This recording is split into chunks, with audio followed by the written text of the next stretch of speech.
Blessed love and peace in Rastafari. This is a recitation of Tobadiko Kedao, Torah, Bhagavad Gita, Digha Nikaya, Dhammapada, Gospels, Quran, and Tao Te Ching. This week is portion numero 51.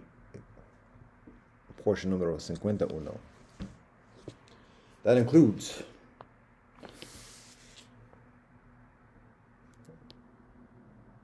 Parsha Nitzavim from Torah, Parsha Nitzavim, which is Devarim 29 a 30. From the Kata Upanishad, it is part dos, chapter dos, which is essentially the fifth chapter, chapter numero 5 in the Kata Upanishad. From the Bhagavad Gita, it is the Purushottama Yogahe, which is numero 15. From the Tao Te Ching, it is chapters 74 and 75. From the Doctrine of the Mean, it is part 3, which includes verse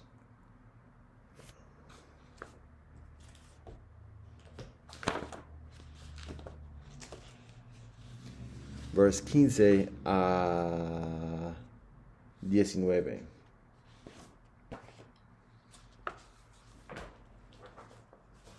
And from the Digha Nikaya, it is the Sangiti Sutta, which is numero 33, chapter 3.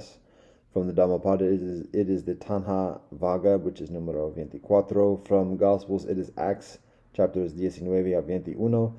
From the Quran, it is Surah Shams, Surah Al-Lail, Surah Al-Zuha, Surah Al-Inshira, Surah Al-Tin, and Surah Al-Ikra, which are surahs 91 a 96. And from Tanakh, it is Yehoshua, chapters 16 a 18.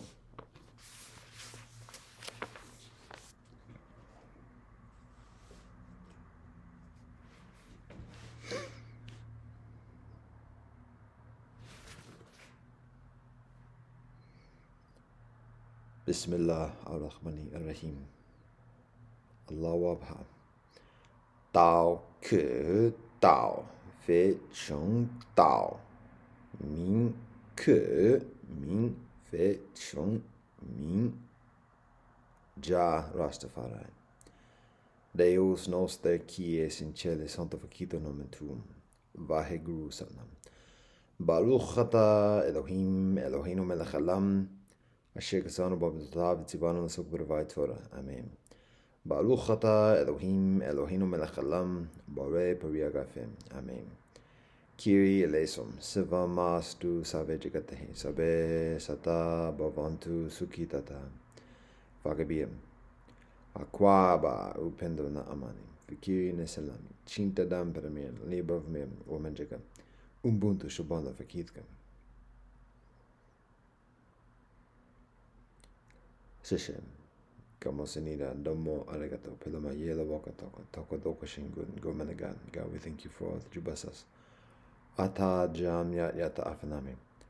Bado om shanti shanti shanti. Amen.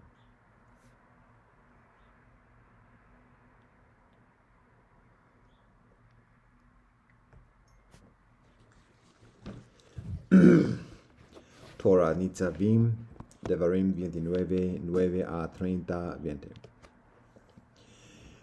You are all standing this day before Elohim, your God, the leaders of your tribes, your elders, and your officers, every man of Israel. Your young children, your women, and your convert who is within your camp, both your woodcutters and your water drawers, that you may enter the covenant of Elohim, your God, and Elohim's oath, which Elohim, your God, is making with you this day, in order to establish you this day as Elohim's people, and that Elohim will be your God, as Elohim spoke to you, and as Elohim swore to your forefathers, to Abraham, to Yitzhak, and to Yaakov. But not only with you am I making this covenant and this oath, but with those standing here with us today before Elohim our God, and also with those who are not here with us this day. For you know how we dwelled in the land of Egypt, and how we passed amongst the nations through which you passed. And you saw their abominations and their repugnant idols of wood and stone, silver and gold, which were with them. Perhaps there is amongst you a man, woman, family, or tribe whose heart strays this day from Elohim our God to go and worship the deities of those nations. Perhaps there is amongst you a root that produces hemlock and wormwood. And it will be when he, such a person, hears the words of this oath, that he will bless himself in his heart, saying, I will have peace, even if I follow my heart's desires, in order to add the punishment for the unintentional sins of this man to that of his intentional sins. Elohim will not be willing to forgive him. Rather, Elohim's fury and Elohim's zeal will fume against that man, and the entire curse written in this book will rest upon him, and Elohim will obliterate his name from beneath the heavens. And Elohim will separate him for evil out of all the tribes of Israel, according to all the curses of the covenant written in this Torah scroll. And a later generation, your descendants who will rise after you, along with the foreigner who comes from a distant land, will say upon seeing the plagues of that land and the diseases with which Elohim struck it, sulfur and salt have burned up its entire land. It cannot be sown, nor can it grow anything, not even any grass will sprout upon it.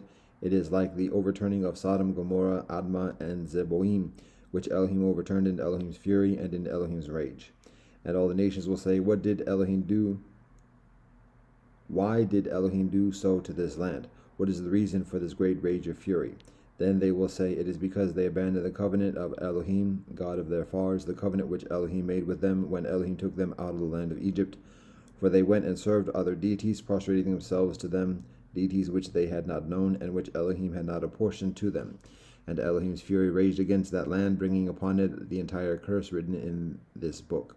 And Elohim uprooted them from upon their land with fury, anger, and great wrath, and Elohim cast them to another land, as it is this day. The hidden things belong to Elohim our God, but the revealed things apply to us and to our children forever, that we must fulfill all the words of this Torah. And it will be when all these things come upon you, the blessing and the curse which I have set before you, that you will consider in your heart amongst all the nations where Elohim your God has banished you, and you will return to Elohim your God with all your heart and with all your soul, and you will listen to Elohim's voice according to all that I am commanding you this day, you and your children.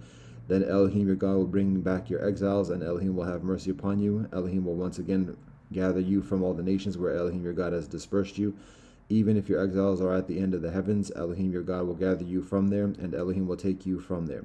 And Elohim your God will bring you to the land which your forefathers possessed, and you too will take possession of it, and Elohim will do benevolence to you, and Elohim will make you further numerous than your forefathers. And Elohim your God will circumcise your heart and the heart of your offspring, so that you may love Elohim your God with all your heart and with all your soul, for the sake of your life. And Elohim your God will place all these curses upon your enemies and upon your adversaries who pursued you.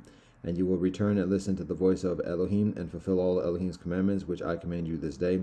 And Elohim your God will make you abundant for benevolence in all the work of your hands, in the fruit of your womb, in the fruit of your livestock, and in the fruit of your soil.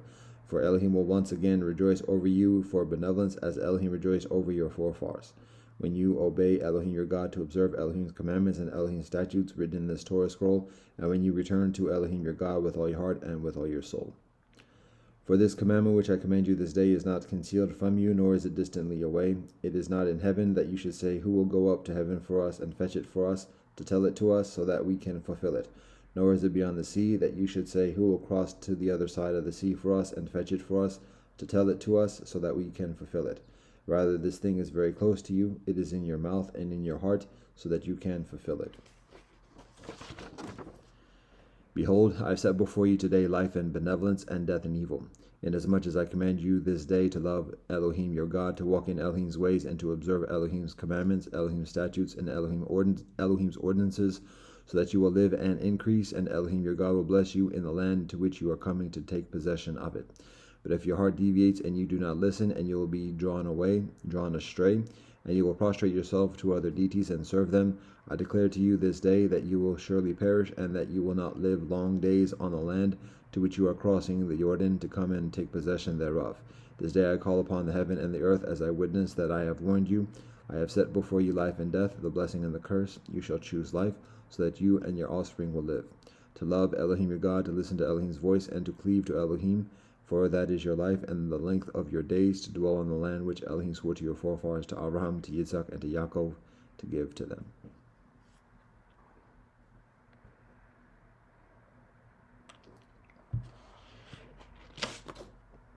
Kata Upanishad, Part 2, Chapter 2.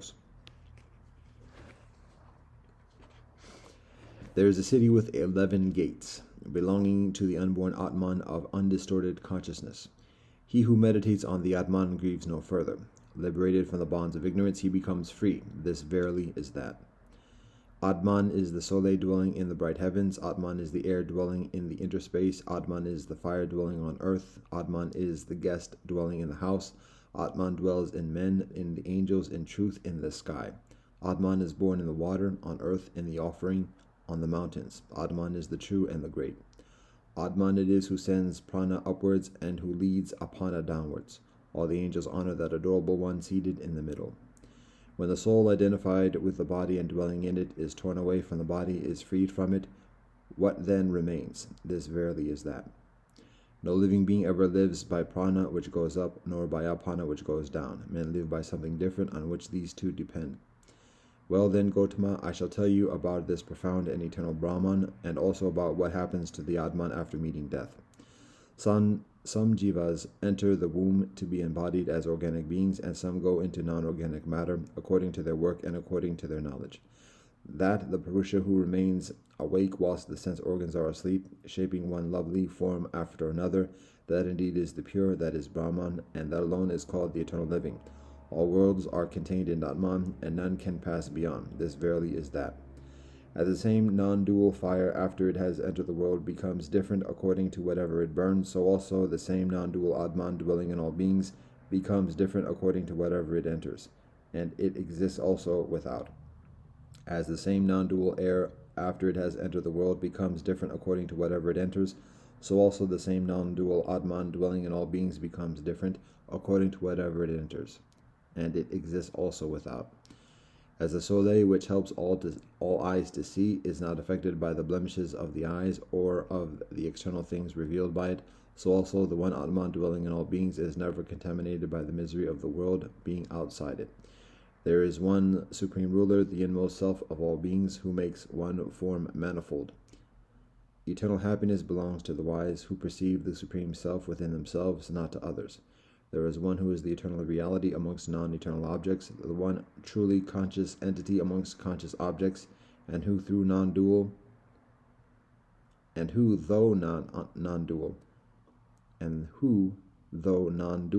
fulfills the desire of many. Eternal peace belongs to the wise, who perceive the supreme self within themselves, not to others. The sages realize that indescribable supreme joy, as this is that. How can I realize it? Is it self-luminous? Does it shine brightly or not? The soleil does not shine there, nor the moon and the stars, nor these lightnings, no, not to speak of this fire. Brahman shining, everything shines after Brahman. By Brahman's light, all this is lighted.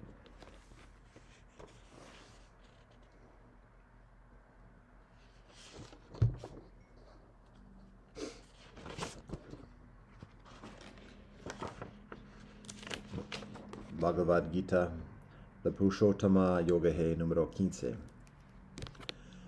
Sri Krishna says, they speak of an imperishable Ashvata tree with its root above and branches below. Its leaves are the Vedas, and he who knows it knows the Vedas. Above and below spread its branches, nourished by the gunas. Sense objects are its buds, and its clustering roots spread downward in the world of men, giving rise to action. Its true form is not comprehended here, nor its end, nor its origin, nor even its existence. Having cut down this firm-rooted Ashvata with the strong axe of detachment, one should pray, I take refuge in that primal being from whom has streamed forth this eternal activity, and seek that goal from which they who have reached it never return.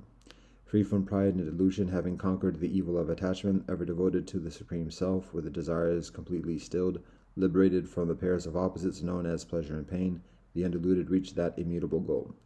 It, the soleil, illumines not, nor the moon, nor fire. It is my supreme abode, and they who reach it never return. An eternal portion of myself, having become a living soul in a world of living beings, draws to itself the five senses, with the mind for the sixth, which abide in Prakriti. When the living spirit acquires a body, and when the living spirit leaves it, the living spirit takes these with the living spirit, and goes on the living spirit's way, as the wind carries away the sense from their places. Presiding over the ear and the eye, the organs of touch, taste, and smell, and also over the mind, the living spirit experiences sense objects.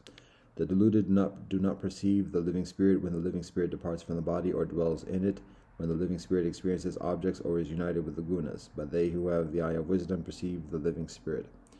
Those who strive, armed with yoga, behold the living spirit dwelling within themselves, but the undisciplined and the thoughtless do not perceive the living spirit, though they strive. The light that is in the soleil and illumines the whole universe, the light that is in the moon and is likewise in fire, know that light to be mine. Entering the earth, I sustain all beings by my energy, and becoming the sacred moon, I nourish all herbs. As the fire Vashvanara, I enter into the bodies of all living creatures, and mingling with the upward and downward breaths, I digest the 4 kinds of food. And I am seated in the hearts of all. From me are memory and knowledge, and their loss as well. It is I alone who am to be known through all the Vedas. I am indeed the author of Vedanta and the knower of the Vedas. There are 2 beings in the world, the perishable and the imperishable. The perishable comprises all creatures, and the imperishable is said to be the unchanging. But there is another being, the highest, called the Supreme Self, who, as the immutable, pervades and sustains the 3 worlds. As I surpass the perishable, and as I am higher even than the imperishable, I am extolled in the world and in the Vedas as the Supreme Self. He who undiluted knows me thus as the Supreme Self. He knows all, O Bharata, and he worships me with all his heart. Thus, O Sinless One, has this most profound teaching been imparted by me. By knowing it, a man becomes wise, O Bharata, and fulfills all his duties.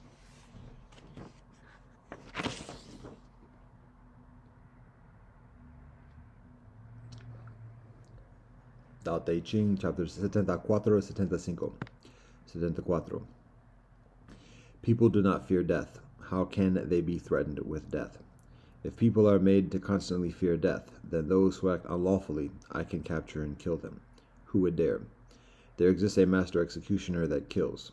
If we substitute for the master executioner to kill, it is like substituting for the great carpenter to cut. Those who substitute for the great carpenter to cut, it is rare that they do not hurt their own hands. 75. The people's hunger is due to the excess of their ruler's taxation, so they starve. The people's difficulty in being governed is due to the meddling of their ruler, so they are difficult to govern. The people's disregard for death is due to the glut in their ruler's pursuit of life, so they disregard death.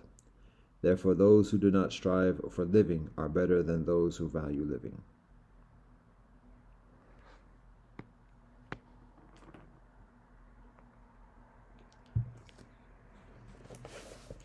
Doctrine of the Mean, verses 15 a 19. The master says, in archery we have something like the way of the superior man. When the archer misses the center of the target, he turns around and seeks for the cause of his failure in himself. The way of the superior man may be compared to what takes place in traveling. When to go to a distance, we must first traverse the space that is near, and descending a height, we must begin from the lower ground. It is said in the book of poetry, happy union with wife and children is like the music of lutes and harps. When there is concord amongst brethren, the harmony is delightful and enduring. Thus may you regulate your family and enjoy the pleasure of your wife and children. The master says, in such a state of things, parents have entire complacence. The master says, how abundantly do spiritual beings display the powers that belong to them. We look for them, but do not see them. We listen to, but do not hear them. Yet they enter into all things, and there is nothing without them. They cause all the people in the kingdom to fast and purify themselves, and array themselves in their richest dresses, in order to attend at their offerings. Then, like overflowing water, they seem to be over the heads, and on the right and left of their worshippers, their honorers. It is said in the book of poetry, the approaches of the spirits who you cannot surmise, and can you treat them with indifference. Such is the manifestness of what is minute. Such is the impossibility of repressing the outgoings of sincerity. The master says, how greatly filial was Shun. His virtue was that of a sage. His dignity was the throne. His riches were all within the 4 seas. He offered his offerings in his ancestral temple, and his descendants preserved the offerings to himself. Therefore, having such great virtue, it could not be that he should obtain the throne, that he should obtain those riches, that he should obtain his fame, that he should attain to his long life. Thus it is that heaven in the production of things is sure to be bountiful to them according to their qualities. Hence the tree that is flourishing, it nourishes, whilst that which is ready to fall, it overthrows. In the book of poetry it is said, the admirable, amiable prince displayed conspicuously his excelling virtue, adjusting his people and adjusting his officers. Therefore he received from heaven his emoluments of dignity. It protected him, assisted him, decreed him the throne, sending from heaven these favors, as it were repeatedly. We may say, therefore, that he who is greatly virtuous will be sure to receive the appointment of heaven. The Master says, it is only King Wen of whom it can be said that he had no cause for grief. His father was King Ji, and his son was King Wu. His father laid the foundations of his dignity, and his son transmitted it. King Wu continued the enterprise of King Tai, King Ji, and King Wen. He once buckled on his armor and got possession of the kingdom. He did not lose the distinguished personal reputation which he had throughout the kingdom. His dignity was the royal throne. His riches were the possession of all within the four seas. He offered his offerings in his ancestral temple, and his descendants maintained the offerings to himself. It was in his old age that King Wu received the appointment to the throne, and the Duke of Zhao completed the virtuous course of Wen and Wu. He carried up to the title of king to Tai and Ji, and offered it to all the former dukes above them with the royal ceremonies. And this rule he extended to the princes of the kingdom, the great officers, the scholars, and the common people. If the father were a great officer and the son a scholar, then the burial was that due to a great officer, and the offering that due to a scholar. If the father were a scholar and the son a great officer, then the burial was that due to a scholar, and the offering that due to a great officer. The 1 year's grieving was made to extend only to the great officers, but the 3 years' grieving extended to the Son of Heaven. In the grieving for a far or more, he allowed no difference between the noble and the mean. The Master says, how distantly extending was the filial piety of King Wu and the Duke of Zhao. Now filial piety is seen in the skillful carrying out of the wishes of our forefathers and the skillful carrying forward of their undertakings. In spring and autumn they repaired and beautified the temple halls of their fathers, set forth their ancestral vessels, displayed their various robes, and presented the offerings of the several seasons.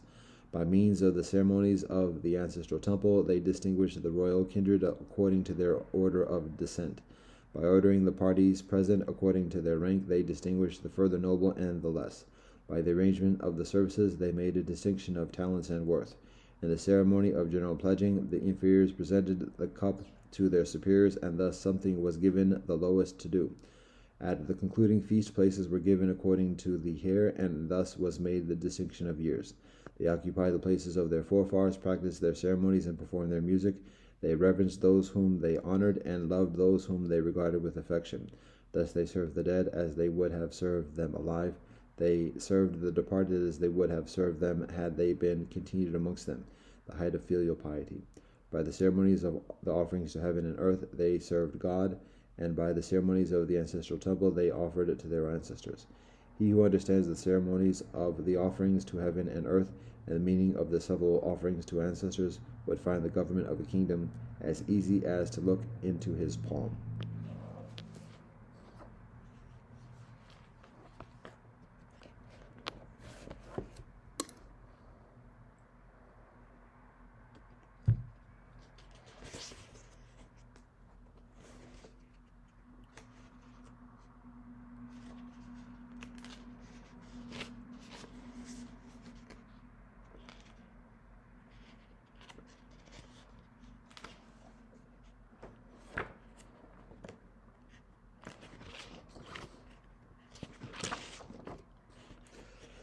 Digha Nikaya, Sangiti Sutta 33, Chapter 3.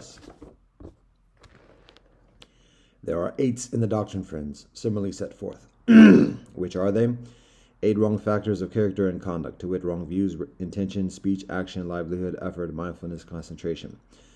8 right factors of character and conduct, to wit, right views, intention, speech, action, livelihood, effort, mindfulness, concentration. 8 types of persons worthy of offerings, to wit, one who has attained the stream or first path, one who has worked for realizing of the fruit of stream attainment, one who is a once returner, one who has worked for the realizing of the fruit of once returning, one who is a never returner, one who has worked for the actualizing of the fruit of never returning. One who is Arahant, one who has worked for the actualizing of Arahantship. 8 bases of slackness. Herein, friends, Uno, let a brother have some work to do. He thinks there's that work I have to do, but the doing of it will tire me. Well, then I shall lie down. He lies down, he stirs up no energy to finish that which is not done, to accomplish the unaccomplished, to actualize the unactualized. Dos, or he has been working and thinks I have been working, and the doing of my work has tired me. Well, then I shall lie down. He lies down, he stirs up no energy to finish that which is not done, to accomplish the unaccomplished, to actualize the unactualized. Tres, or he has to make a journey, and he thinks I have to make a journey, and that will tire me. Well, then I shall lie down. He lies down, he stirs up no energy to finish that which is not done, to accomplish the unaccomplished, to actualize the unactualized. Cuatro, or he has gone on his journey and reflects, I have gone on a journey, and that has tired me. Well, then I shall lie down. He lies down, he stirs up no energy to finish that which is not done, to accomplish the unaccomplished, to actualize the unactualized. Cinco, or he tours a body village or township for alms and does not obtain his fill of poor or rich food, and thinks, I've gone about village, about township for alms, and have not obtained my fill of poor or rich food. This body of me is tired and beneficial for naught. Well, then I'll lie down. He lies down, he stirs up no energy to finish that which is not done, to accomplish the unaccomplished, to actualize the unactualized. Seis, or he tours a body village or township for alms and does obtain his fill of poor or rich food, and thinks, I've gone about a village or township for alms and have obtained my fill of poor or rich food. This body of me is heavy and beneficial for naught, seems to me like a load of soaked beans.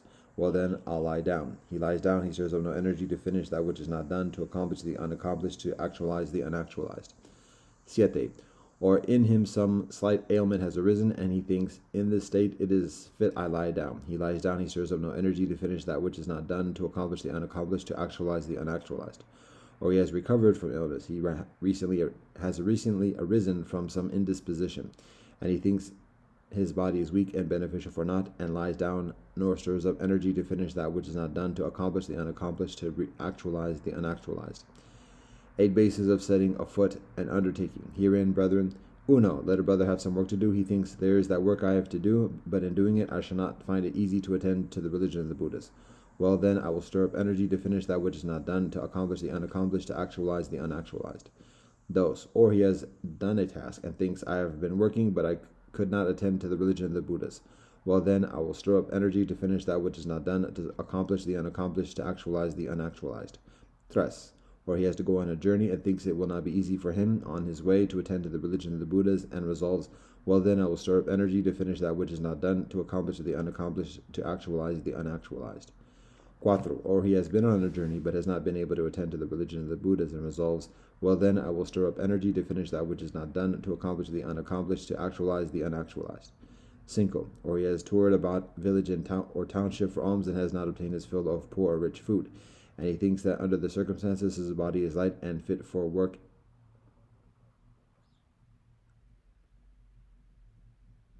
and resolves, well, then I will stir up energy to finish that which is not done, to accomplish the unaccomplished, to actualize the unactualized.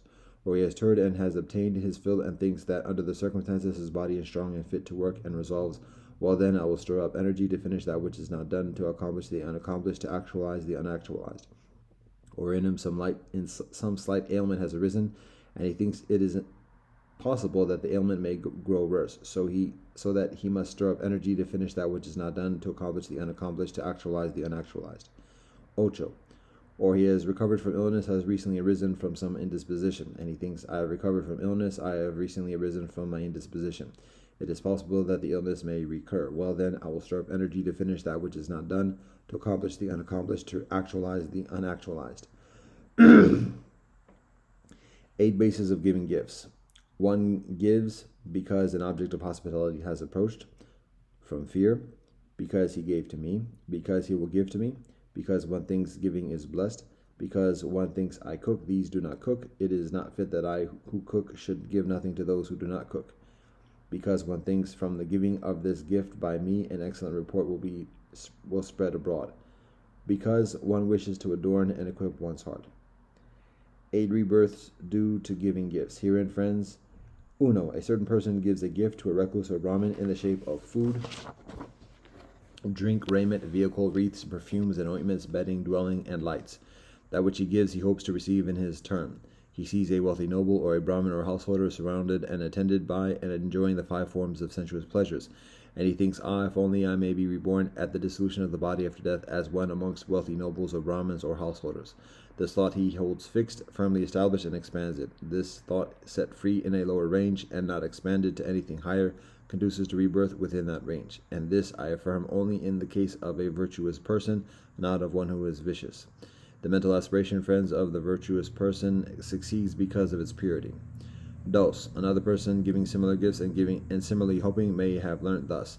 Devas in the realm of the 4 kings of the firmament are long-lived, splendid in appearance, and lead a blissful existence. He aspires to be reborn amongst them and holds the thought fixed.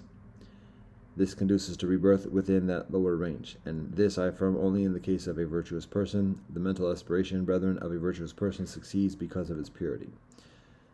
Or one so giving may have learnt some lore about other heavens, the 33 angels, the Yama, the Tusita, the Nimanarata, the Parinamata Vasavati angels, or about the angels of the Brahma world. He may have learnt in similar terms. He thinks, would that after death I may be reborn as one amongst them. That thought he holds fixed, and that thought he firmly establishes, that thought he expands. That thought, set free in a lower range and not expanded to anything higher, conduces to rebirth within that range. And this I affirm only in the case of a virtuous person, not of one who is vicious. In the case of one who has got rid of the passions, not of one still beset by them. The mental aspiration, friends, of a virtuous person succeeds because it is void of lustful passion. 8 assemblies, to wit, those of nobles, Brahmins, householders, religious orders, 4 king devas, 33 devas, Mara devas, and Brahma devas.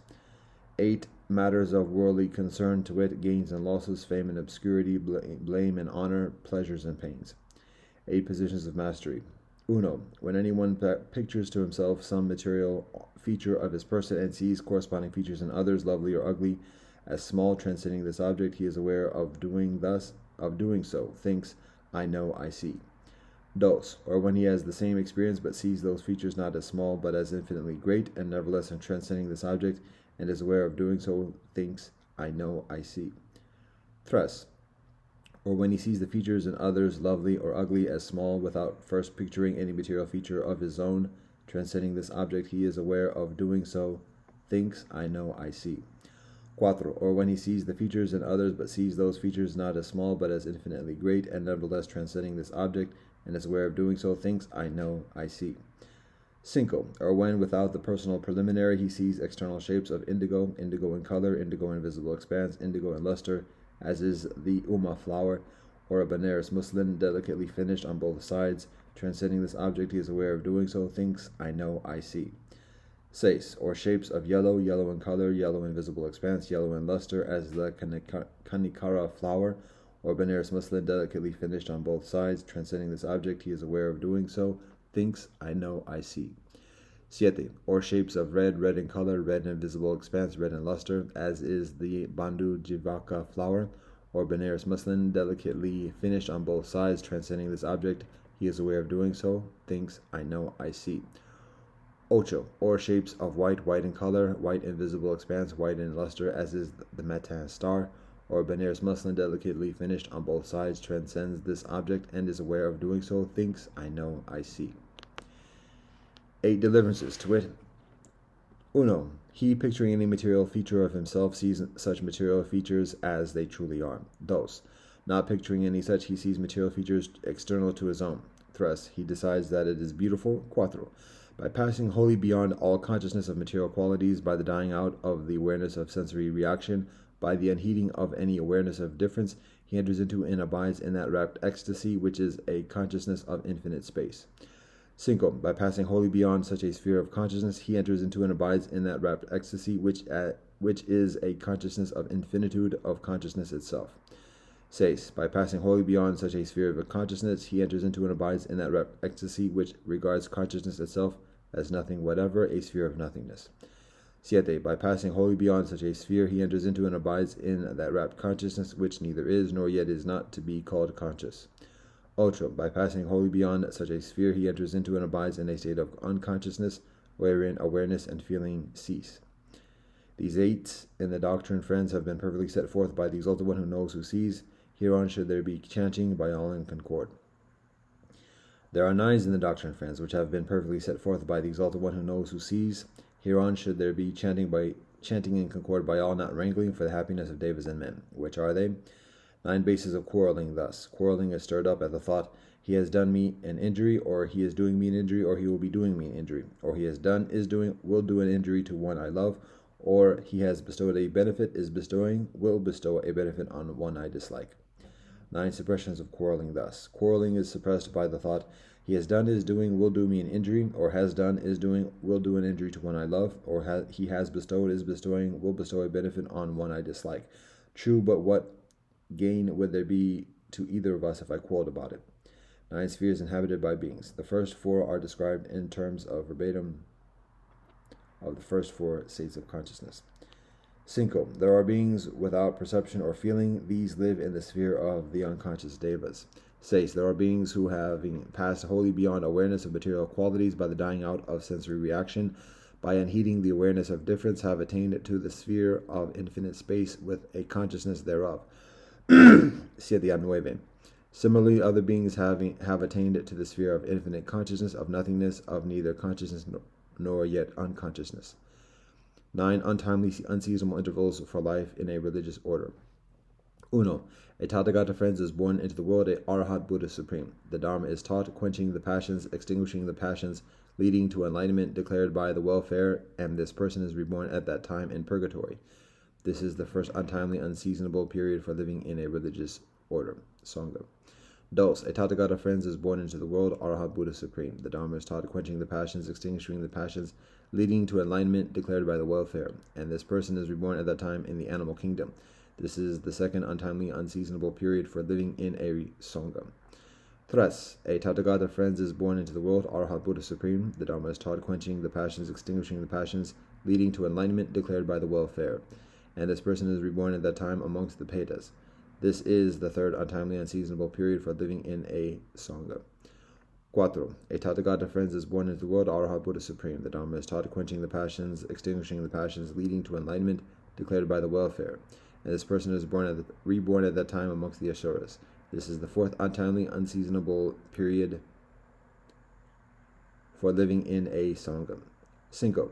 A Tathagata, friends, is born into the world, Arahat Buddha Supreme. The Dharma is taught, quenching the passions, extinguishing the passions, leading to enlightenment declared by the welfare, and this person is reborn at that time amongst some long-lived Deva community. This is the fifth untimely, unseasonable period for living in a Sangha. 6. A Tathagata, friends, is born into the world, Arahat Buddha Supreme. The Dharma is taught, quenching the passions, extinguishing the passions, leading to enlightenment declared by the welfare, and this person is reborn at that time in the border countries amongst unintelligent barbarians, where there is no opening for members of the Sangha or lay brethren. This is the sixth untimely, unseasonable period for living in a Sangha. 7. A Tathagata, friends, is born into the world, Arahat Buddha Supreme. The Dharma is taught, quenching the passions, extinguishing the passions, leading to enlightenment declared by the welfare, and this person is reborn at that time in the middle countries, but he holds wrong opinions and has perverted vision, holding that gifts, offerings, oblations are as naught, for there is no fruit nor result of deeds well or ill done. There are no parents, no birth without them. There are no recluses or Brahmins in the world who have attained the highest, leading perfect lives, and who, having known and actualized for himself the truth as to this and the next world, do reveal it. This is the seventh untimely, unseasonable period for living in a Sangha. 8. A Tathagata, friends, is born into the world, Arahat Buddha Supreme. The Dharma is taught, quenching the passions, extinguishing the passions, leading to enlightenment declared by the welfare, and though reborn at the time in the middle countries, he is stupid, dull, or deaf and dumb, unable to know whether a matter has been well said or ill said. This is the eighth untimely, unseasonable period for living in a religious Sangha. 9. Or finally, friends, a Tathagata has not arisen in the world as Arahat Buddha Supreme. The Dharma is not taught, quenching the passions, extinguishing the passions, leading to enlightenment as revealed by the welfare, and this person is in that interval reborn in the middle country, is intelligent, bright of wit, nor deaf mute, able to know whether a matter has been well said or ill said. This is the ninth untimely, unseasonable period for living in a religious Sangha. 9 successional states, to wit, the 4 jhanas of Rupa world consciousness, the 4 jhanas of Arupa world consciousness, and complete trance. 9 successional cessations. Thus, taking each of the foregoing 9 in order of the attainment of the first jhana, sensuous perceptions cease. Second jhana, applied and sustained thoughts ceases. Third jhana, zest ceases. Fourth jhana, respiration ceases. Fifth, by the perception of infinite space, perception of material things ceases. By the perception of seis. By the perception of infinite consciousness, perception of infinite space ceases. Siete, by the perception of nothingness, perception of infinite consciousness ceases. Ocho, by the perception that is neither conscious nor yet unconscious, perception of nothingness ceases. Nueve, by the cessation of perception and feeling, perception that is neither conscious nor yet unconscious ceases. These 9s in the doctrine, friends, have been perfectly set forth by the Exalted One. Herein should there be chanting by all in concord. 10s. There are 10s in the doctrine, friends, which have been perfectly set forth by the Exalted One who knows, who sees. Here there should be chanting by all in concord, not wrangling, for the happiness of Devas and men. Which are the 10s? 10 doctrines conferring protection. Uno. Herein, friends, a brother is virtuous, lives self-controlled according to the self-control prescribed in the Vinaya. He has entered on a proper range of conduct. He sees danger in the least of the things he should avoid. He adopts and trains himself in the precepts. Dos, he learns much and remembers and stores up what he has learnt. Those doctrines which, excellent at the start, in the middle, at the end, in the letter, and in their contents, declare the absolutely perfect and pure religious life. These he learns to a great extent, bears them in mind, treasures them by repetition, ponders them in mind, penetrates them by intuition. Tres, he is a friend and associate and intimate of men of benevolent character. Cuatro, he is affable, endowed with gentleness and humility. He is patient and receives admonition with deference. Cinco, where there are duties to be done for the seniors amongst his fellow disciples, he therein is industrious, not slothful, and exercises forethought in methods for discharging them, is capable of accomplishing, capable of organizing. Seis, and further, friends, he loves the doctrine, the utterance of it is dear to him. He finds exceeding joy in the advanced teaching of both doctrine and discipline. Siete, further, friends, he is content with necessaries of any quality, whether it be raiment, alms, lodging, drugs, and provision against sickness. Ocho, further, friends, he is continually stirring up effort to eliminate bad qualities, evoke benevolent qualities, making dogged and vigorous progress in benevolent things, never throwing off the burden. Nueve, further, friends, he is mindful and possessed of supreme lucidity and perspicacity in following mentally and recollecting deeds and words long past. Diez, further, friends, he is intelligent, endowed with insight into the rise and passing away of things, insight which is of that Aryan penetration which leads to the complete destruction of pain.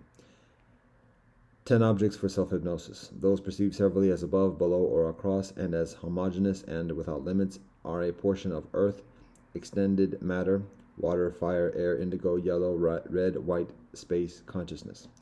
10 bad channels of action, to wit, taking life, theft, inchastity, lying, abuse, slander, idle talk, covetousness, malevolence, wrong views. 10 benevolent channels of action, to wit, abstention from all the foregoing. 10 Aryan methods of living. Herein, friends, a brother has got rid of 5 factors, is possessed of 6 factors, has set the 1 guard, carries out the 4 bases of observance, has put away sectarian opinions, has utterly given up quests, is candid in his thoughts, has calmed the restlessness of his body, and is well emancipated in heart and intellect. Uno, what 5 factors has he got rid of? Sensuality, malevolence, sloth and torpor, excitement and worry, doubt. Dos, what 6 factors is he possessed of? The 6 chronic states. Tres, how has he set the 1 guard? By the mental guard of mindfulness. Cuatro, what are the 4 bases of observance? Herein a brother judges that something is to be habitually pursued, endured, avoided, suppressed. Cinco, how does he become one who has put away sectarian opinions? All those many opinions of the mass of recluses and Brahmins which are held by individuals as dogmas, all these he has dismissed, put away, given up, ejected, let go, eliminated, abandoned. Seis, how is he one whose questing is utterly given up? He has eliminated the questing after worldly desires, the questing for rebirth, the questing for religious life. Siete, how is he candid in his thoughts? He has eliminated occupying his mind with sensual or malicious or cruel ideas. Ocho, How does he tranquilize the activity of the body? Because of eliminating the being affected pleasurably or painfully, because of the dying out of previous impressions as joyful or sorrowful, he attains to and abides in a state of neutral feeling, of very pure indifference and mental lucidity, namely the state called fourth jhana. 9.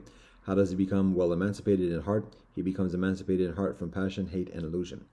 Yes. How does he become well emancipated in intellect? He understands his emancipated condition, namely in the thought, passion, hate, illusion for me are eliminated, cut off at the root, become as a palm tree stump, become non-existent, unable to grow again in future. 10 qualities belonging to the adept, to wit, the right or perfect views, intentions, speech, action, livelihood, effort, mindfulness, concentration, insight, and emancipation as held by adepts. These 10s in the doctrine, friends, have been perfectly set forth by the exalted one who knows, who sees. Here there should be chanting by all in concord, not wrangling, in order that the holy life may live and be long established. Thus will it be for the well-being, for the happiness of multitudes, a kindness to the world, for the benefit, the well-being, the happiness of devas and men. Now when the exalted one had arisen, he addressed the venerable Sariputta, saying, Excellent Sariputta, excellently Sariputta, have you uttered the scheme of chanting together for the brethren. These things were spoken by the venerable Sariputta. The master signified his assent. The brethren were pleased and delighted with the venerable Sariputta's discourse.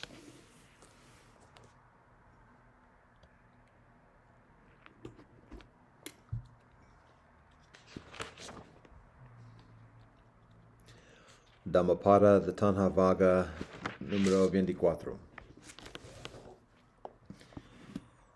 The craving of one given to heedless living grows like a creeper. Like the monkey seeking fruits in the forest, he leaps from life to life, tasting the fruit of his karma. Whoever is overcome by this wretched and sticky craving, his sorrows grow like the grass after the rains. But whoever overcomes this wretched craving, so difficult to overcome, from his sorrows fall away like water from a lotus leaf. This I say to you, benevolent luck to all assembled here. Dig up the root craving like one in search of the fragrant root of the barana grass. Let not Mara crush you again and again, as a flood crushes a reed. Just as a tree, though cut down, sprouts up again if its roots remain uncut and firm, even so, until the craving that lies dormant is rooted out, suffering springs up again and again. The misguided man, in whom the 36 currents of craving strongly rush towards pleasurable objects, is swept away by the flood of his passionate thoughts. Everywhere these currents flow, and the creeper of craving sprouts and grows. Seeing that the creeper has sprung up, cut off its root with wisdom. Flowing in from all objects and watered by craving, feelings of pleasure arise in beings bent on pleasures and seeking enjoyment. These men fall prey to birth and decay. Beset by craving, people run about like an entrapped hare. Held fast by mental fetters, they come to suffering again and again for a long time. Beset by craving, people run about like an entrapped hare. Therefore, one who yearns to be passion-free should destroy his own craving. There is one who, turning away from desire for household life, takes to the life of the forest of a bhikshu. But after being freed from the household, he runs back to it. Behold, that man, though freed, he runs back to that very bondage. That is not a strong fetter, the wise say, which is made of iron, wood, or hemp, but the infatuation and longing for jewels and ornaments, children and wives. That, they say, is a much stronger fetter, which pulls one downward, and though seemingly loose, is hard to remove. This too the wise cut off, giving up sensual pleasure, and without any longing they renounce the world. Those who are thus infatuated fall back into the swirling current of samsara like a spider on its self-swung web. This too the wise cut off. Without any longing they abandon all suffering and renounce the world. Let go of the past, let go of the future, let go of the present, and cross over to the further shore of existence. With mind wholly liberated, you shall come no further to birth and death. For a person tormented by evil thoughts, who is passion dominated and given to the pursuit of pleasure, his craving steadily grows. He makes the fetter strong indeed. He who delights in subduing evil thoughts, who meditates on the impurities and is ever mindful, it is he who will make an end of craving and rend asunder Mara's fetter. He who has reached the goal is fearless, free from craving, passionless, and has plucked out the thorns of existence. For him this is the last body. He who is free from craving and attachment is perfect in uncovering the true meaning of the Dhamma and knows the arrangement of the sacred text in correct sequence. He indeed is the bearer of his final body. He is truly called the profoundly wise one, the great man. A victor am I over all have I known. Yet unattached am I to all that is conquered and known. Abandoning all, I am freed through the destruction of craving. Having thus directly comprehended all by myself, whom shall I call my teacher? The gift of Dhamma excels all gifts. The taste of the Dhamma excels all tastes. The delight in Dhamma excels all delights. The craving freed vanquishes all suffering. Riches ruin only the foolish, not those in quest of the beyond. By craving for riches, the witless man ruins himself as well as others. Weeds are the bane of fields, lust is the bane of mankind. Therefore, what is offered to those free of lust yields abundant fruit. Weeds are the bane of fields, hatred is the bane of mankind. Therefore, what is offered to those free of hatred yields abundant fruit. Weeds are the bane of fields, delusion is the bane of mankind. Therefore, what is offered to those free of delusion yields abundant fruit. Weeds are the bane of fields, desire is the bane of mankind. Therefore, what is offered to those free of desire yields abundant fruit.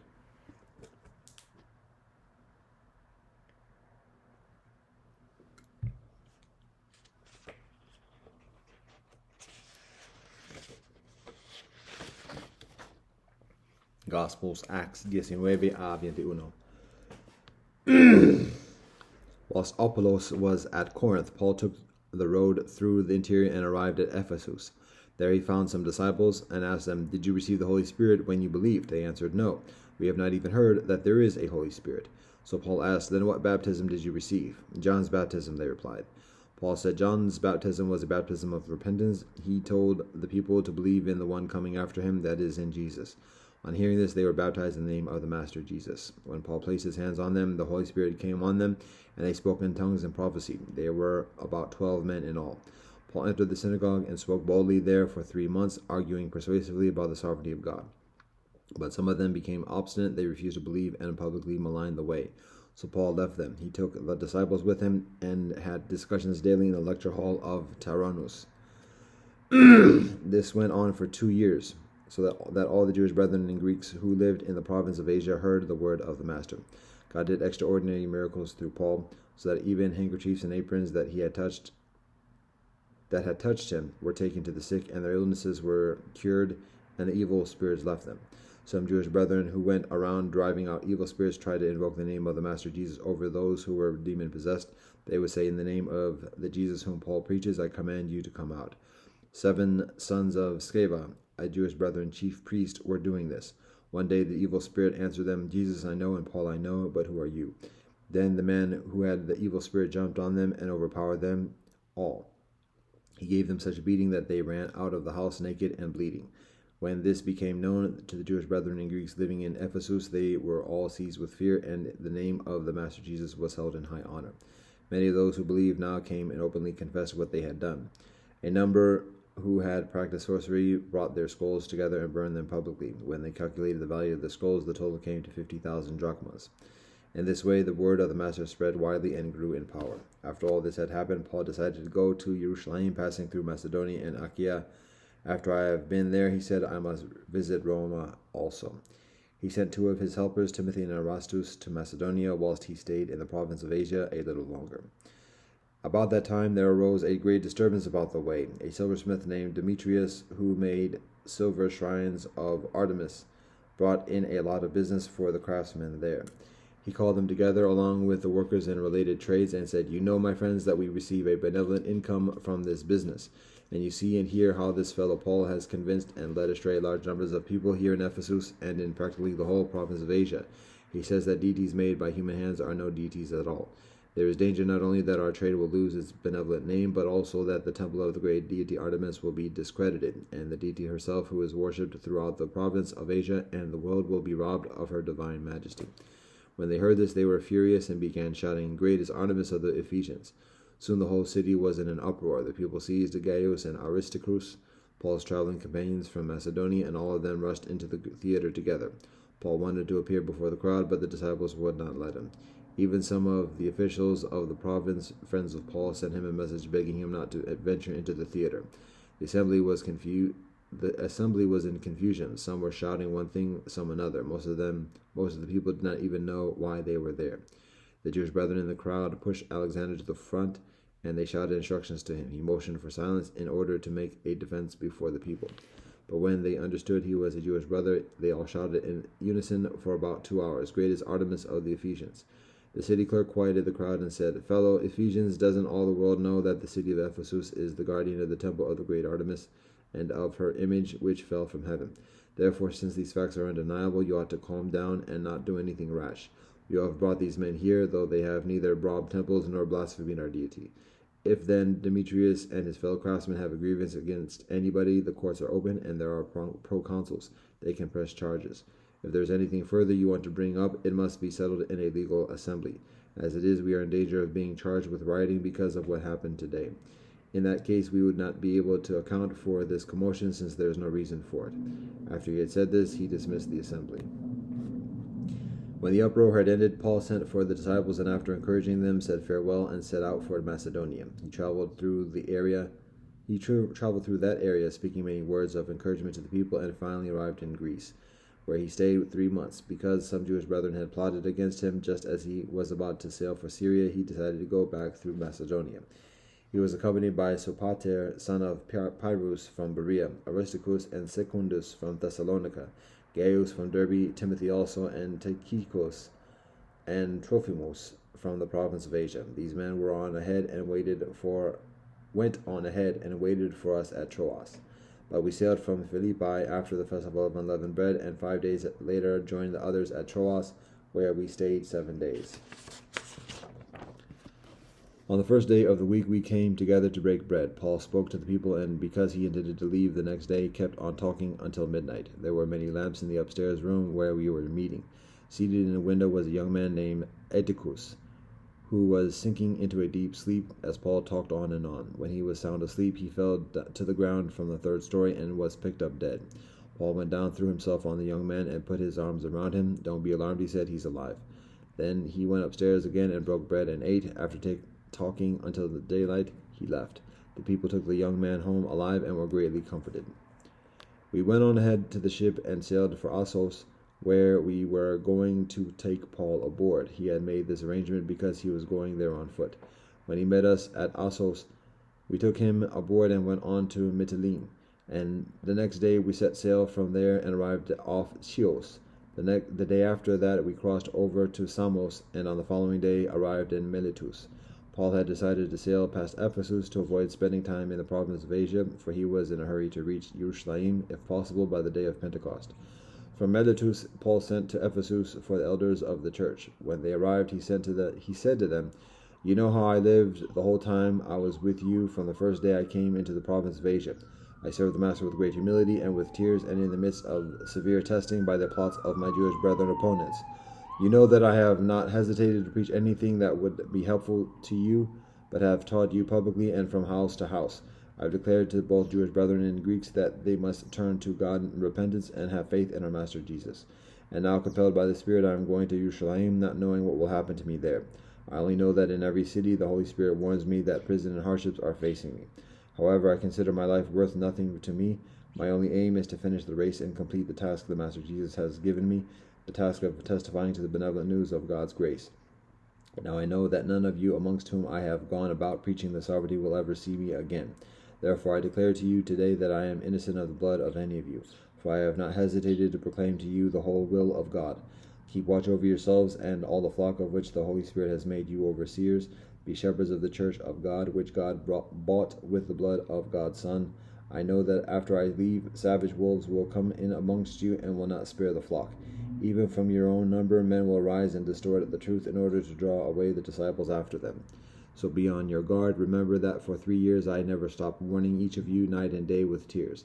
Now I commit you to God and to the word of God's grace, which can build you up and give you an inheritance amongst all those who are sanctified.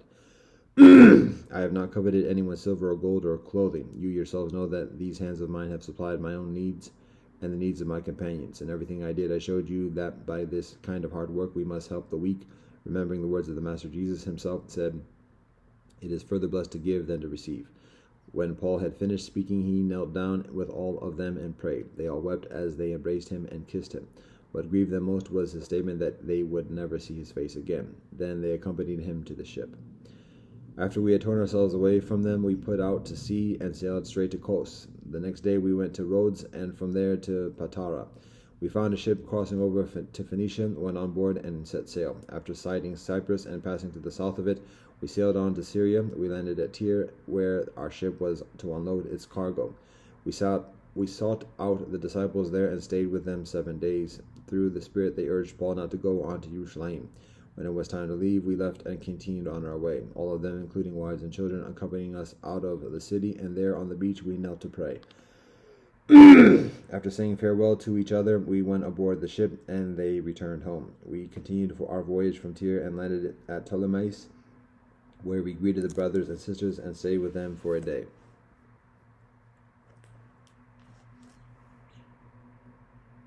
Leaving the next day, we reached Caesarea and stayed at the house of Philip the evangelist, one of the 7. He had 4 unmarried daughters who prophesied. After we had been there a number of days, a prophet named Agabus came down from Judea. Coming over to us, he took Paul's belt, tied his own hands and feet with it, and said, "The Holy Spirit says, in this way the Jewish brethren leaders in Jerusalem will bind the owner of this belt and will hand him over to the Gentiles." When we heard this, we and the people there pleaded with Paul not to go up to Jerusalem. Then Paul answered, "Why are you weeping and breaking my heart? I am ready not only to be bound, but also to die in Jerusalem for the name of the Master Jesus." When he would not be dissuaded, we gave up and said, "The Master's will be done."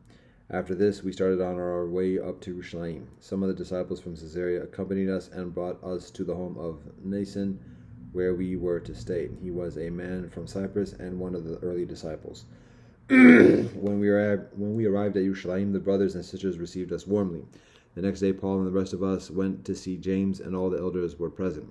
Paul greeted them and reported in detail what God had done amongst the Gentiles through his ministry. When they heard this, they praised God.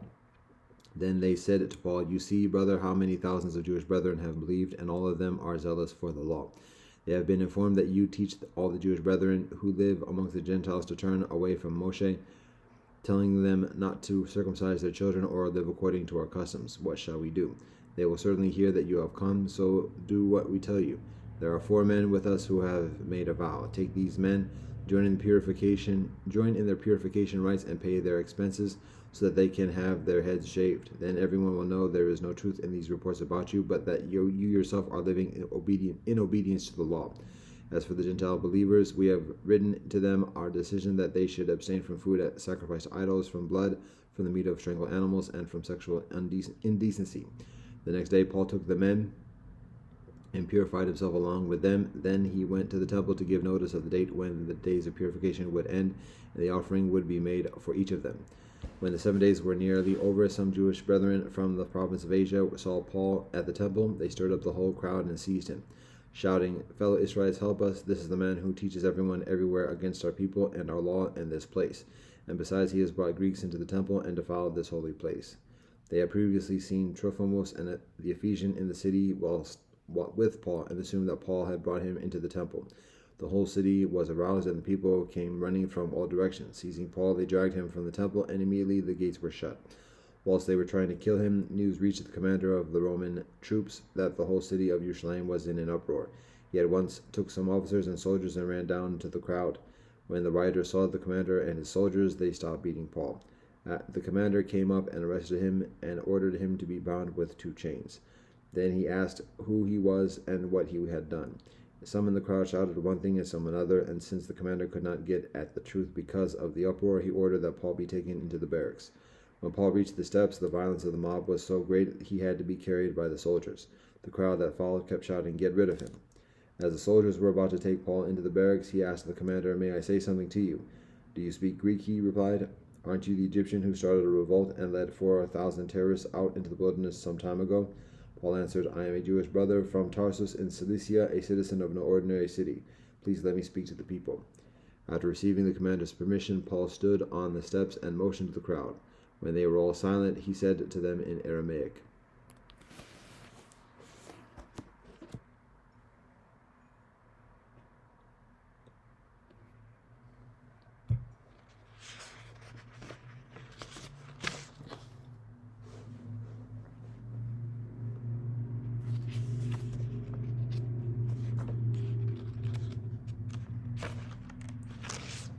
Quran, Surah Al-Shams, Surah Al-Lail, Surah Al-Zuha, Surah Al-Inshirah, Surah Al-Tin, Surah Al-Elaq. 91 a 96. Surah Al-Shams. Bismillah ar-Rahmani ar-Rahim. In the name of Allah, most gracious, most merciful. By the soleil and the soleil's glorious splendor, by the moon as she follows him, by the day as it shows up in the soleil's glory, by the night as it conceals it, by the firmament and its wonderful structure, by the earth and its wide expanse, by the soul and the proportion and order given to it, and its enlightenment as to its wrong and its right. Truly, he succeeds that purifies it, and he fails that corrupts it. The Tammud people rejected their prophet through their inordinate wrongdoing. Behold, the most wicked man amongst them was deputed for impiety. But the messenger of Allah said to them, It is a she-camel of Allah, and bar her not from having her drink. Then they rejected him as a false prophet, and they hamstrung her. So their Lord, on account of their crime, obliterated their traces and made them equal in destruction, high and low. And for Allah is no fear of its consequences. Surah Al-Layl. Bismillah ar-Rahmani ar-Rahim. In the name of Allah, most gracious, most merciful. By the night as it envelops, and by the day as it appears in brightness, and by Allah who created male and female, certainly your efforts and deeds are diverse, different in aims and purposes. As for him who gives in charity and keeps his duty to Allah, and fears Allah, and believes in Al-Husna, we will make smooth for him the path of ease, benevolence. But he who is a greedy miser, and thinks himself self-sufficient, and gives the lie to Al-Husna, we will make smooth for him the path for evil. And what will his wealth benefit him when he goes down in destruction? Truly ours it is to give guidance, and truly unto us belong the last hereafter and the first this world. Therefore I have warned you of a fire blazing fiercely, hell. None shall enter it save the most wretched, who denies and turns away. And Al-Mutakun, the pious and righteous, will be distantly removed from it, hell. He who spends his wealth for increase in self-purification, and have in his mind no favor from anyone for which a reward is expected in return, except only the desire to seek the countenance of his Lord the Most High, he surely will be pleased when he will enter paradise. Surah Az-Zuha. Bismillah ar-Rahmani ar-Rahim. In the name of Allah, most gracious, most merciful. By the forenoon after soleil rise, and by the night when it is still or darkens. Your Lord, O Muhammad, has neither forsaken you nor hated you. And indeed the hereafter is better for you than the present life of this world. And verily your Lord will give you all benevolence, so that you shall be well pleased. Did Allah not find you, O Muhammad, an orphan, and gave you a refuge?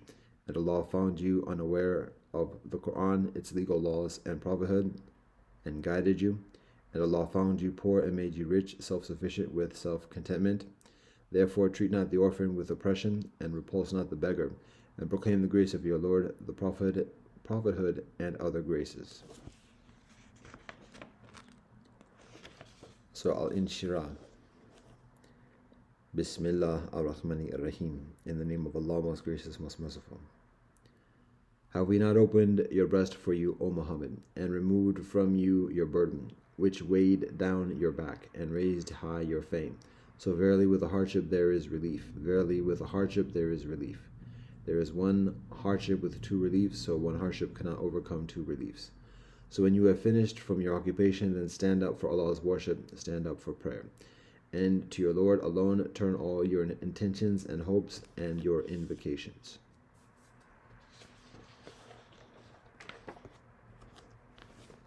Surah At-Tin. Bismillah ar-Rahmani ar-Rahim. In the name of Allah, most gracious, most merciful. By the fig and the olive, by Mount Sinai, and by the city of security, Makkah. Verily, we created man of the best statured mold. Then we reduced him to the lowest of the low, save those who believe in Islamic monotheism and do righteous deeds. Then they shall have a reward without end, paradise. Then what or who causes you, O disbelievers, to deny the recompense, day of resurrection? Is not Allah the best of judges? Surah Al-Alaq. Bismillah ar-Rahmani ar-Rahim. In the name of Allah, most gracious, most merciful. Read, in the name of your Lord, who has created all that exists, has created man from a clot, a portion of thick coagulated blood.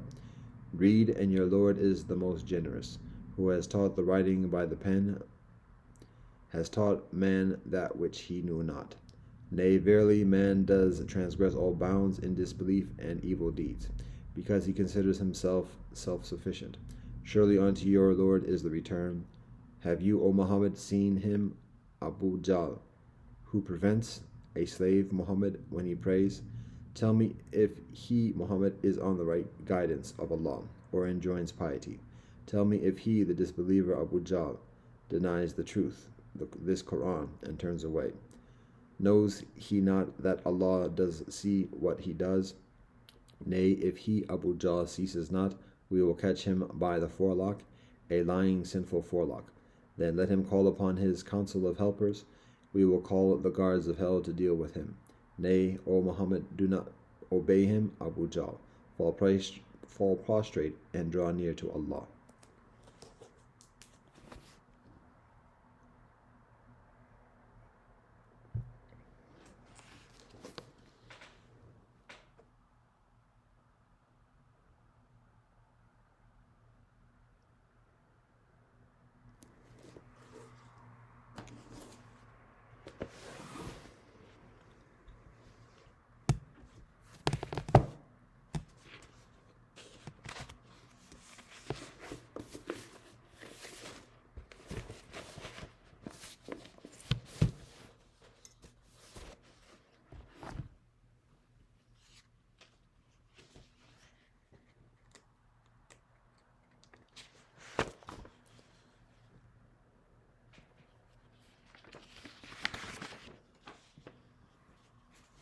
Tanakh, Yehoshua, chapters 16 a 18. And the lot for the children of Joseph went out from the Jordan at Jericho to the water of Jericho on the east, to the wilderness that goes up from Jericho on the mountain to Bethel. And it went out from Bethel to Luz, and passed along the border of Archi to Atarot.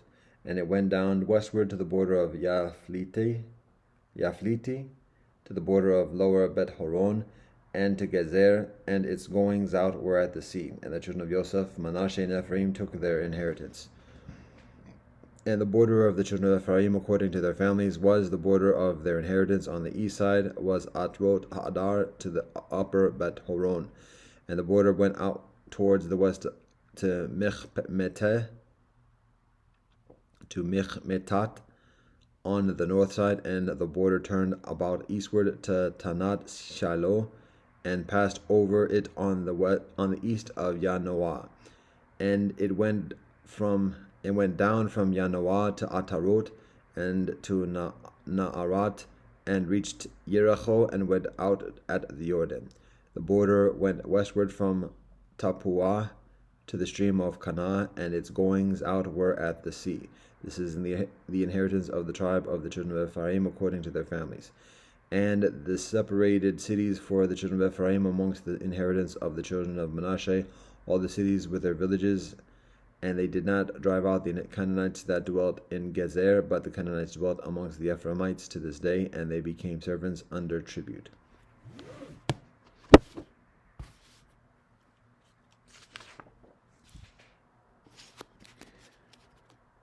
And there was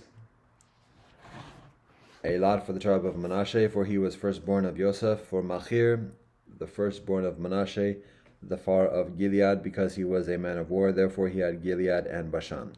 There was also a lot for the rest of the children of Manasseh, according to their families, for the children of Abiezer, and for the children of Halech, and for the children of Asriel, and for the children of Shechem, and for the children of Hefer, and for the children of Shemidah. These are the male children of Manasseh, the son of Joseph, by their families. But Zelophehad, the son of Hefer, and the son of Gilead, the son of Machir, the son of Manasseh, had no sons but daughters, and these are the names of his daughters: Malah, Noach, Hoglah, Milcah, and Tirzah. And they came near before Eleazar the priest, and before Yehoshua and the son of Nun, and before the princes, and said, Elohim commanded Moshe to give us an inheritance amongst our brothers. According to the commandment of Elohim, he gave them an inheritance amongst the brothers of their far. And there fell 10 portions to Manasseh, besides the land of Gilead and Bashan, which is on the other side of the Jordan. Because the daughters of Manasseh had an inheritance amongst his sons, and the rest of Manasseh's sons had the land of Gilead. And the border of Manasseh was from Asher to Michmetat, that is from before Shechem, and the border went along on the right to the inhabitants of En Tappuah. The land of Tappuah belonged to Manasseh, but Tappuah on the border of Manasseh belonged to the children of Ephraim. And the border descended to the brook Kanah, southward of the brook. The cities of Ephraim are amongst the cities of Manasseh. The border of Manasseh was on the north side of the river, and its outgoings were to the sea. Southward it was Ephraim's, and northward it was Manasseh's, and the sea was his border. And they met in Asher on the north, and in Issachar on the east. And Manasseh had in Issachar and in Asher Bet-Shean and her towns, and Ebleam and her towns, and the inhabitants of Dor and her towns, and the inhabitants of Andor and her towns, and the inhabitants of Tanakh and her towns, and the inhabitants of Megiddo and her towns, the 3 regions. And the children of Manasseh could not drive out the inhabitants of these cities, but the Canaanites were content to dwell in this land. And it came to pass, when the children of Israel became strong, that they put the Canaanites to tribute, but did not drive them out. And the children of Joseph spoke to Yehoshua, saying, Why have you given me 1 lot and 1 portion for an inheritance, seeing I am a numerous people, for as much as Elohim has blessed me thus? And Yehoshua said to them, If you are a numerous people, then go up to the forest and cut down for yourself there in the land of the Perizzites and of the giants, if Mount Ephraim is too confined for you. And the children of Joseph said, The hill is not enough for us, and all the Canaanites that dwell in the land of the valley have chariots of iron. They who are of Bet-Shean and her towns, and they who are of the valley of Jezreel. And Yehoshua spoke to the house of Joseph, to Ephraim, and to Manasseh, saying, You are numerous people and have great power. You shall not have 1 lot. But the mountain shall be yours, for it is a forest, and you shall cut it down. And its outgoing shall be yours, for you shall drive out the Canaanites, though he has iron chariots, and though he is strong.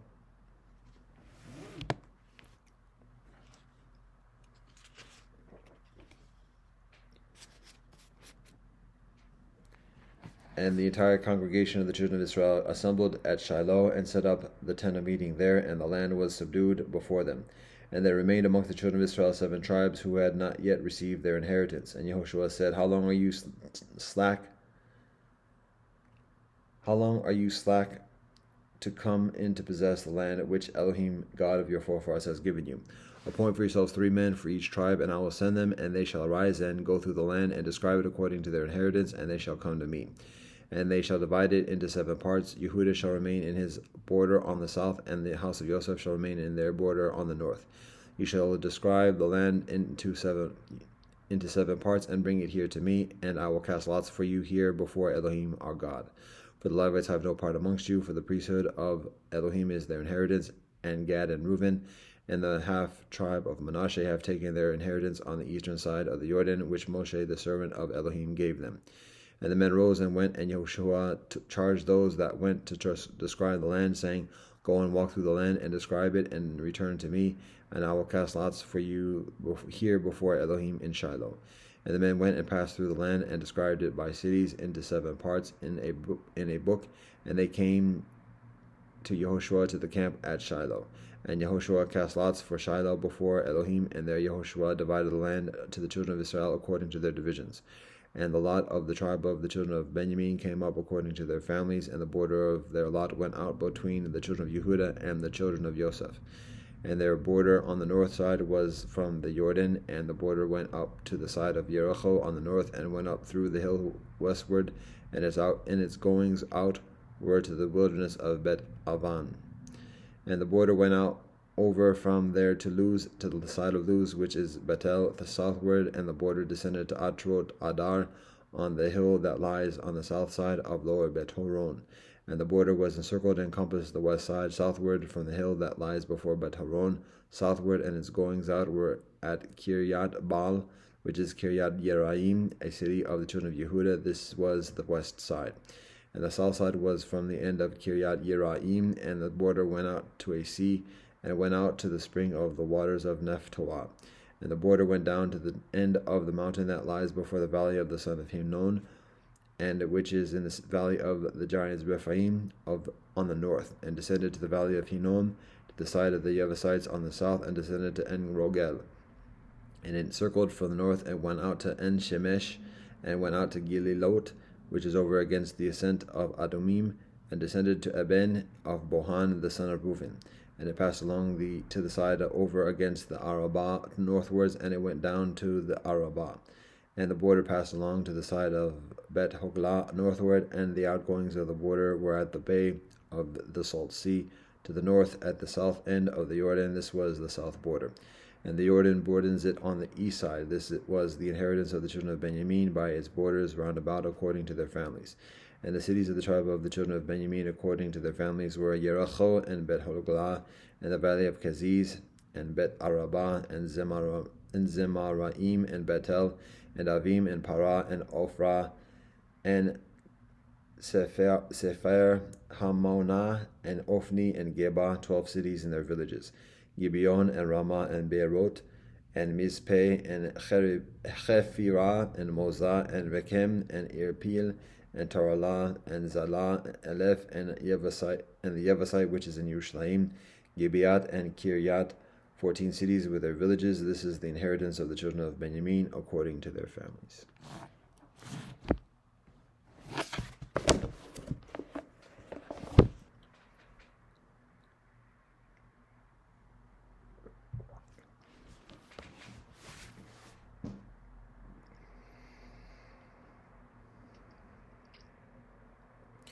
Alhamdulillah ar-Rahmani ar-Rahim. Allahu Akbar. 道可道非常道，名可名非常名。Já Rastafari. Deus nosta qui es in cielo santificato nomen tuum, vahegu sanam. Baruch ata Elohim Eloheinu melech haolam, asher kasanu b'mitzvotav v'tzivanu l'sok b'davai Torah. Amen. Baruch ata Elohim Eloheinu melech haolam, barei pori agafim. Amen. Kyrie eleison, silva mastu savrikatehi, sabe sata bavantu sukitatam. Vagabiem. Aquaba upendo na amani, fikiri na salami, chindadam per me, libov me, woman jika. Ubuntu shubana, fakitka.